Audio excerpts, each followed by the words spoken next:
Hello guys, my name is Matthew, and in today's video I'm going to show you how you can add link into elements in Canva. First of all, we want to start with a fresh project, and all of a sudden we just need to add, I don't know, this element like this. And how we actually are going to add the link there. On your top right corner is link.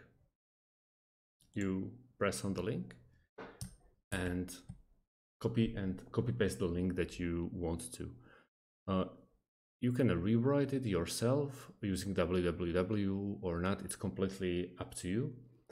And you just want to hit apply. If you want to see if you are successful, then we want to go to the bottom right corner and present full screen. And as you can see, we click on the link and our YouTube channel opens up. So now you know you are successful. So thanks for watching and see you on the next video.